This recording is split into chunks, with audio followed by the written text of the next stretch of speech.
Hello dear student, this is the next video of third chapter history, the Delhi Sultans. In last video we discussed about the Delhi Sultans and the sources which tell us about them. और उन sources के बारे में पढ़ा था जो हमें उनके बारे में बताते हैं, such as तारीख which means histories and written by the courtiers, the poet and the governors of the king. जो लिखे जाते थे पोइट के थ्रू, किसी गवर्नर, राजा के गवर्नर के थ्रू या फिर कोर्ट ऑफिसर के through. In this video we will discuss about the Delhi Sultanate. Sultanate is a Persian word which means kingdom, and kingdom is an area or a country which was ruled by a king or a queen. सल्तनत का मतलब होता है kingdom, और kingdom का मतलब होता है कोई भी एरिया या कंट्री जो किसी राजा या रानी के थ्रू रूल की जाती है. So in this video we will discussed about the Delhi Sultanate from garrison town to empire. मैंने आपको बताया था कि जो सेंट्रल एशिया से इन्वेडर्स आए थे उन्होंने सबसे पहले दिल्ली पर आक्रमण किया था, और दिल्ली एक ऐसी जगह थी जहाँ पर वो रूल करना शुरू उन्होंने किया था. तो उन्होंने सबसे पहले उसे फोर्टिफाई किया. फोर्टिफाइड का मतलब होता है उसे चारों तरफ से किले से घेर लिया. फ्रॉम गैरिसन का मतलब होता है an area which is surrounded by forts. कोई भी एरिया जो चारों तरफ से किले से घिरा होता है उसे गैरिसन कहते हैं. तो दिल्ली उस वक्त एक गैरिसन टाउन की तरह थी जहाँ पर जो ये इन्वेडर्स थे उन्होंने चारों तरफ से वहाँ पर किलेबंदी कर ली थी, और वहाँ पर अपने सैनिकों के साथ जो वहाँ के राजा थे वो वहाँ पर रूल कर रहे थे अपनी फैमिली के साथ, अपने सैनिकों के साथ. अब एक गैरिसन टाउन से जो दिल्ली था वो first of all Delhi sultans के लिए एक गैरिसन टाउन था. उसे एम्पायर में कैसे कन्वर्ट किया. एम्पायर का मतलब होता है एक बहुत बड़ा एरिया जहाँ पर कोई राजा या रानी रूल करते हैं. एम्पायर में कोई छोटा एरिया नहीं आता बल्कि बहुत बड़ा एरिया आता है. दिल्ली सल्तनत का एक्सपेंशन कैसे हुआ, कैसे वो दिल्ली से पूरे इंडिया जो सब कॉन्टिनेंट था उस पर फैल गया, इसके बारे में हम पढ़ेंगे. In the early 13th century, the control of the Delhi Sultans rarely went beyond heavily fortified towns occupied by garrisons. जो 13th सेंचुरी था जब दिल्ली सुल्तान्स ने सबसे पहले इंडिया में को कैप्चर किया था, उस टाइम पर ये दिल्ली के जो सुल्तान्स थे वो बहुत मुश्किल से इस गैरिसन टाउन से बाहर जाते थे. The sultans seldom controlled the hinterland of the cities and were therefore dependent upon trade, tribute और plunder for supplies. क्योंकि जो ये दिल्ली के सुल्तान्स थे ये गैरिसन टाउन से बाहर नहीं जाते थे. hinterland का मतलब होता है the land adjacent to a city or port that supply it with goods and services. hinterland जो गैरिसन टाउन था मतलब जो दिल्ली था उसके आसपास का, उसकी जो बाउंड्री से बाहर का जो एरिया था उसे hinterland कहते हैं. और मोस्टली जो हिंटरलैंड होते हैं ये गुड्स और सर्विसेज प्रोवाइड कराते थे गैरिसन टाउन को. तो स्टार्टिंग में जो सुल्तान्स थे वो गैरिसन टाउन से बाहर नहीं आते थे, उसी जगह पर रूल करते थे, मतलब दिल्ली में ही उन्होंने रूल किया था. तो इसीलिए वो अपनी जो सप्लाईज़ हैं, जो अपनी नीड्स हैं उसके लिए इन हिंटरलैंड पर डिपेंड होते थे, और यहीं से ट्रेड होता था, ट्रिब्यूट दिए जाते थे, या फिर यहाँ पर ये लोग आते थे और लूटपाट करते थे और फिर अपनी गैरिसन टाउन में वापस चले जाते थे. Controlling garrison town in distant Bengal and Sindh from Delhi was extremely difficult. और इसीलिए क्योंकि जो ये लोग थे, सिंध और बंगाल बहुत दूर का एरिया था दिल्ली से, अगर हम बात करें तो यहाँ तक कंट्रोल करना बहुत मुश्किल था. Rebellion war even bad weather could snap fragile communication routes. और साथ ही साथ कई बार रेबेलियन हो जाते थे, जो आसपास के राजा होते थे वो यहाँ पर विद्रोह कर देते थे, वॉर हो जाती थी, और जो यहाँ का बेड वेदर होता था वो भी इन रूट्स में कम्युनिकेशन के लिए बहुत ज़्यादा जो प्रॉब्लम्स है वो क्रिएट करता था. Delhi's authority was also challenged by Mongol invasions from Afghanistan. और साथ ही साथ जो दिल्ली सुल्तान्स थे टाइम टू टाइम उन्हें मंगोल ट्राइब जो थी अफ़गानिस्तान की वो भी उन पर इन्वेट कर दिया करती थी. इन्वेड मतलब आक्रमण कर दिया करती थी। And by governors who rebelled at any sign of the sultan's weakness, और कभी भी अगर सुल्तान वीक पड़ता था तो उसके जो गवर्नर थे, आसपास का जो एरिया, दिल्ली के अलावा जो एरिया उन्होंने कैप्चर कर रखा था, and appointed a governor over there, और वहाँ पर एक गवर्नर अपॉइंट किया था। वो गवर्नर भी जैसे ही देखते थे कि सुल्तान वीक पड़ रहा है किसी भी कारण की वजह से, वो रेबल कर देते थे। रेबल मतलब होता है विद्रोह कर देते थे। टू मेक देमसेल्फ फ्री, अपने आप को फ्री करने के लिए सुल्तान से वो विद्रोह कर दिया करते थे। द सल्तनत barely survived these challenges. Its consolidation occurred during the region of Ghiyasuddin Balban and further expansion under Alauddin Khilji and Muhammad Tughlaq. तो जो ये सल्तनत था, तो जो सुल्तान थे वो बहुत मुश्किल से इन चैलेंजेस को फेस कर पाते थे। इट्स कंसोलिडेटेड अकर्ड, और फिर स्टार्ट किया गया, शुरुआत की गई कि पूरे एरिया को कंसोलिडेट किया जाए, मतलब इकट्ठा किया जाए, और ये हुआ गयासुद्दीन बलबन के टाइम पर। And further expansion under Alauddin Khilji and Mohammad Tughlaq, और उसके बाद और ज़्यादा एक्सपेंड किया गया। जो दिल्ली गैरिसन टाउन था, एज अ गैरिसन टाउन था, उसे एक्सपेंड किया गया ताकि इन सारी प्रॉब्लम्स को फेस किया जा सके। The first set of campaigns along the internal frontier of the Sultanate aimed at consolidating the hinterland of the garrison town. सबसे पहले जो कैंपेन स्टार्ट किया गया, कैंपेन मतलब वॉर स्टार्ट की गई इंटरनल फ्रंटायर में ही, मतलब अंदर का जो एरिया था, जो गैरिसन टाउन के आसपास का एरिया था, विच वॉज कॉल्ड हिंटरलैंड, जिसे हिंटरलैंड कहा जाता था।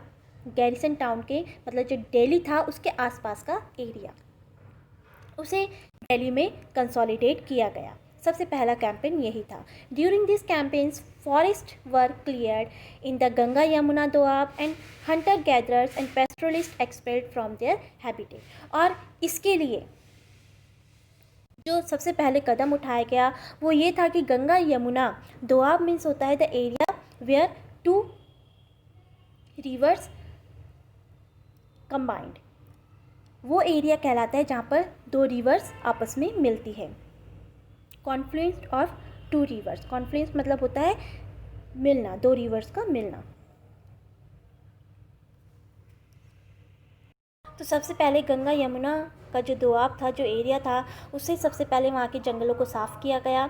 And the dwellers who lived there such as gatherers, pastoralists, जो ड्वेलर्स थे वहाँ के जो निवासी थे, जैसे कि गैदरर्स हो गए, पेस्ट्रोलिस्ट हो गए। पेस्ट्रोलिस्ट का मतलब होता है एक ऐसी कम्युनिटी जो एनिमल्स को रेयर करती है, एनिमल्स को पालती है फॉर देयर सर्वाइव, अपने सर्वाइव के लिए, अपने जीवन यापन के लिए जानवरों को पालती हैं, जैसे भेड़ बकरी पालने वाले लोग। और उन्हें वहाँ से एक्सपेल मतलब बाहर निकाल दिया गया उनके घरों से।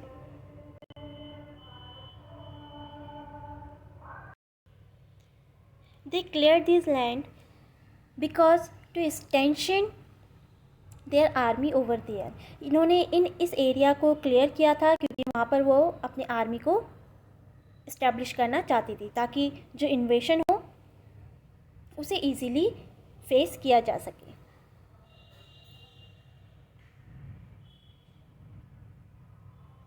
These lands were given to peasants and agriculture was encouraged. और ये जो साथ ही साथ ये जो एरिया था इसे क्लियर किया गया था, साफ़ किया गया था to promote the agriculture. Agriculture means cultivation, cultivation के लिए इसे क्लियर किया गया था। New fortress, garrison, town and towns were established to protect trade routes and to promote regional trade.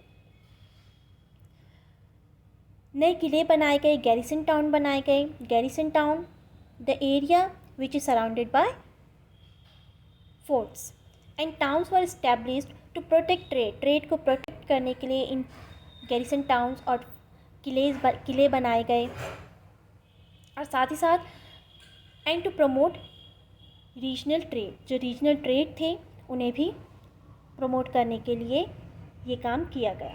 The second expansion occurred along the external frontier. और जो दूसरा expansion हुआ, अभी तो ये इंटीरियर एक्सपेंशन था दिल्ली के आसपास का, मतलब इंडिया के अंदर ही दिल्ली के आसपास का जो एरिया था उसे दिल्ली सल्तनत में मिलाया गया। अब जो दूसरा उनका एक्सपेंशन था वो था एक्सटर्नल फ्रंटायर, मतलब इंडिया के आसपास का area. Military expedition into southern India started during the rain of Alauddin Khilji. Rain means होता है the time of ruling of a king. किसी किंग का जो टाइम होता है, रूलिंग का जो टाइम होता है, उसने जिस टाइम तक शासन किया है, जिस टाइम से शुरुआत की है शासन करने की और जिस टाइम तक किया है, उस टाइम को रेन कहा जाता है। तो सदर्न इंडिया को दिल्ली सल्तनत में इंक्लूड करने के लिए सबसे पहले जो कदम उठाया गया वो अलाउद्दीन खिलजी के थ्रू उठाया गया and culminated with Mohammad Tughlaq, और उसके बाद उसे और आगे बढ़ाया गया मोहम्मद तुगलक के थ्रू। इन देयर कैंपेन्स सल्तनत आर्मीज captured elephants, horse and slaves and carried away precious metals. इस कैंपेन में जो सल्तनत था, जो सुल्तान होते थे, वो अपनी आर्मी को बढ़ाती थी। आर्मी के थ्रू एलिफेंट्स को कैप्चर किया जाते थे, हॉर्सेस को और स्लेव्स को कैप्चर किया जाता था and carried away precious metals, और साथ ही साथ जो प्रेशियस मेटल होते थे उन्हें भी वो अपने साथ ले जाया करते थे। By the end of Mohammad Tughlaq's reign 150 years after somewhat humble beginnings, the armies of the Delhi Sultanate had marched across a large part of the subcontinent. They had defeated rival armies and seized cities.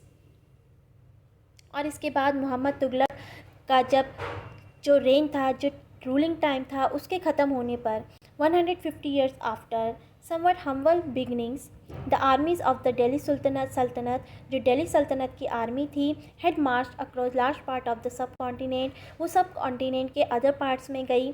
They had defeated rival armies, उन्होंने जो उनके दुश्मन army थी उनको हराया and seize cities, और इस तरीके से उन एरिया को सीज कर लिया, कैप्चर कर लिया, अपने कंट्रोल में कर लिया। The Sultanate collected taxes from peasantry and dispensed justice in its realm. और अब वो वहाँ पर सिर्फ लूटपाट नहीं करते थे, अब नए तरीके से उन्होंने एरिया को कैप्चर करना शुरू किया था। अब वहाँ पर वो सबसे पहले वहाँ की आर्मी को हराते थे और उस एरिया में रूल करते थे, वहाँ के पेशेंट से टैक्स कलेक्ट करते थे और साथ ही साथ उन्हें जस्टिस, न्याय भी देते थे। रियल मतलब होता है एरिया।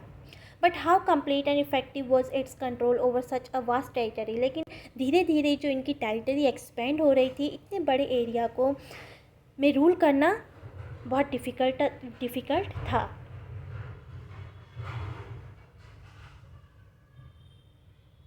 ये कैंपेन बता रहे हैं कि दिल्ली सल्तनत ने किस टाइम पर कहाँ पर कैंपेन किया। दिल्ली से सबसे पहले 1299 में गुजरात में, देन चित्तौड़, रणथंभौर, इस तरीके से टाइम टू टाइम जब उन्होंने सेंट्रल एशिया में एक तरीके से कैप्चर कर लिया, उसके बाद वो सदर्न इंडिया की तरफ बढ़े।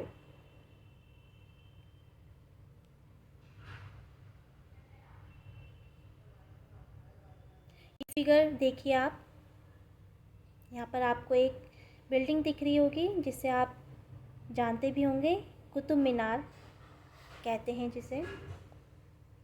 क्वातल अल इस्लाम मॉस्क्यू एंड माइनरेट, माइनरेट मतलब होता है मीनार, built during the last decade of the 12th century. This was the congregational mosque of the first city built by. Congregational का मतलब होता है a place where group of people gathered for religious purpose. कोई भी जगह जहाँ पर लोग इकट्ठा होते हैं रिलीजियस पर्पस के लिए, उसे कॉन्ग्रेगेशनल कहते हैं। तो Qatar al-Islam Mosque and Minaret built during the last decade of 12th century. This was the congregational mosque. एक ऐसा मॉस्क्यू था जहाँ पर लोग इकट्ठा होते थे और अपने रिलीजियस ड्यूटी परफॉर्म करते थे। और the first city build by the Delhi sultans, ये एक ऐसी सिटी थी जो दिल्ली सुल्तान्स ने सबसे पहले बिल्ड करवाई थी। डिस्क्राइब्ड इन द क्रॉनिकल्स, और इसके बारे में पता चलता है, एक क्रॉनिकल्स, जो क्रॉनिकल्स का मतलब होता है अ बुक, क्रॉनिकलर का मतलब होता है a written account of important event. किसी भी इम्पॉर्टेंट इवेंट का लिखा हुआ संग्रह क्रॉनिकल कहलाता है। तो दिल्ली एक होना द ओल्ड सिटी एक क्रॉनिकल है जिसमें हमें इस सिटी के बारे में पता चलता है। The mosque was enlarge by Iltutmish and Alauddin Khilji. ये जो मॉस्क्यू है उसे और बड़ा करवाया गया था इल्तुतमिश और अलाउद्दीन खिलजी के through. The minar was built by two sultans Qutbuddin Aibak and Iltutmish. और जो मीनार है, जो कुतुब मीनार है, वो कुतुबुद्दीन ऐबक ने स्टार्ट करवाई थी और उसे पूरी तरीके से फिनिश्ड करवाई थी इल्तुतमिश ने।